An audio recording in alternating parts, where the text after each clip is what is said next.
Assalamualaikum warahmatullahi wabarakatuh. Ya halo teman-teman, jumpa lagi dengan saya Riza Ilham di channel saya Riza Ilham. Pada kesempatan hari ini kita akan buat konten lagi mengenai Islam menjawab part 3. Apa yang ingin kita jawab pada kesempatan hari ini adalah kenapa Allah tidak turun ke dunia dalam bentuk manusia atau bentuk makhluk yang lain. Seperti itu ya. Kenapa? Bukankah manusia adalah ciptaannya? Allah menciptakan malaikat dan malaikat dapat berinteraksi dengan Allah. Allah menciptakan iblis dan iblis dulu di surga juga pernah berinteraksi dengan Allah.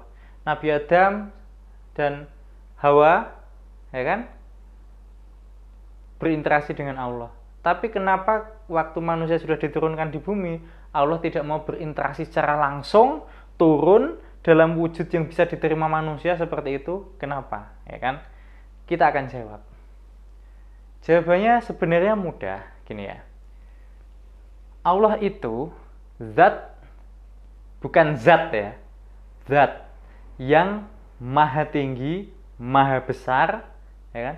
Jadi untuk menemui makhluk seperti kita, buat apa gitu loh. Kalau ingin menyampaikan sesuatu, ya ada utusannya, yaitu para nabi, ya kan? Menyampaikan wahyu dari Allah menuju nabi, ada pesuruhnya yang lain, yaitu malaikat. Gitu.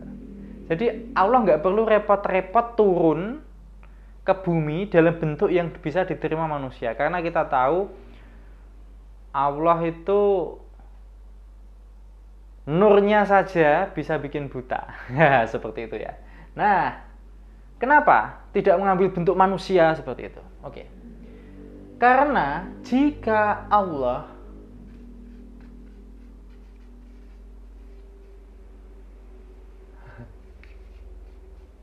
turun ke bumi dengan wujud manusia, lalu membuktikan ketuhanannya, ini akan terjadi kontroversi. Pertama,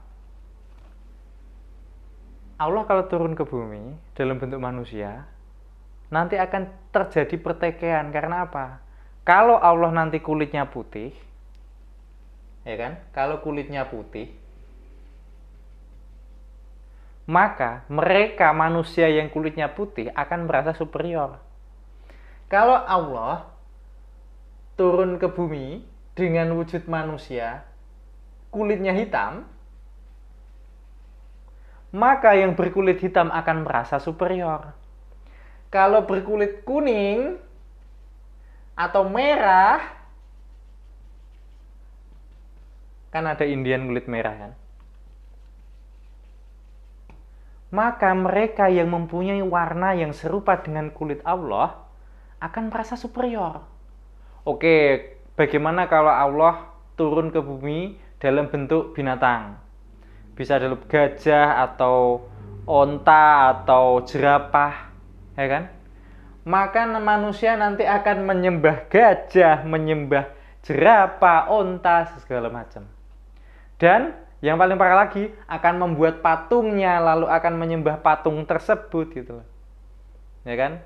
Jadi kalau Allah turun ke bumi dalam wujud manusia, itu akan membuat ketidakadilan karena manusia itu beragam.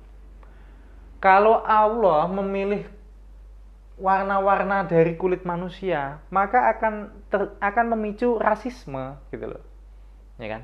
Oke, bagaimana kalau Allah turun dengan wujud manusia tapi kulitnya warnanya pink atau biru atau hijau gitu ya? Maka akan ada fanatisme terhadap warna tertentu dan akan diidentikan sebagai warna Tuhan. Jadi paling bijak memang dunia adalah tempat untuk mengetes manusia layak atau tidak menuju surganya, atau mungkin manusia yang tidak layak akan dibuang ke neraka. Nah, jadi teman-teman, memang sudah paling bijak kalau Allah tidak wujudnya, zatnya itu tidak bisa dibayangkan manusia. Apapun yang bisa Anda pikirkan, maka itu bukan Allah. Maka dengan seperti itu tidak ada ceritanya manusia membuat berhala Allah Subhanahu wa taala. Tidak ada ceritanya manusia membuat patung Allah Subhanahu wa taala. Nggak ada. Karena apa? Bentuknya nggak ada yang tahu. Lalu bagaimana kita bisa mengetahui kalau Allah itu eksis, Allah itu ada? Simple. Segala hal itu pasti ada yang mengatur. Ya kan? Kalau Anda berpikir ateis itu logis, ya jawab aja seperti ini. Dulu semuanya kosong, Big Bang terjadi, ledakan besar, ya kan? Kalau ateis kan pasti ngomongin Big Bang, ya kan? Big Bang terjadi ledakan besar, lalu terciptalah planet-planet, terciptalah bumi, tahu-tahu bumi ada airnya, terus ada kehidupan. Siapa yang ngatur itu semua? Tubuh kalian aja lihat. Kok bisa kita dulunya makhluk bersel satu, tiba-tiba bersel banyak, lalu kita dulu membelah diri, sekarang kita butuh perkawinan, ya kan? Dan kita sekarang mempunyai sistem pencernaan yang begitu kompleks. Jadi nggak mungkin kalau nggak ada yang mengatur gitu loh. Pasti ada satu zat yang paling maha kuasa yang menciptakan semua ini. Karena Big Bang itu bermula dari kekosongan. Apa yang kosong tidak akan menjadi sesuatu kalau nggak ada yang mengatur. Seperti itu. Big Bang, setelah ada Big Bang, baru ada yang namanya ruang dan waktu. Tanpa adanya Big Bang, maka nggak ada ruang dan waktu. Maka ya kita nggak akan eksis di alam semesta ini. Namun yang harus digarisbawahi, ini adalah teori ya. Seperti itu. Jadi itu ya.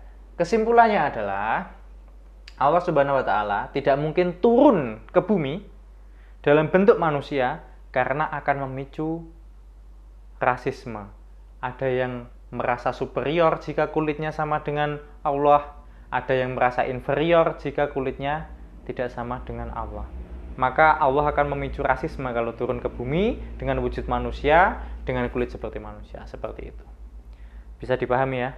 Oh iya, kalau turun spread dalam bentuk wanita, wanita akan merasa, wah, aku ini adalah jenis kelamin Tuhan, ya kan? Kalau laki-laki, wah, aku ini jenis kelamin Tuhan ya, laki-laki, seperti itu. Maka itu akan sangat bahaya sekali. Jadi memang yang paling bijak adalah Allah tidak perlu turun ke bumi. Terima kasih sudah menonton. Wassalamualaikum warahmatullahi wabarakatuh. Dah.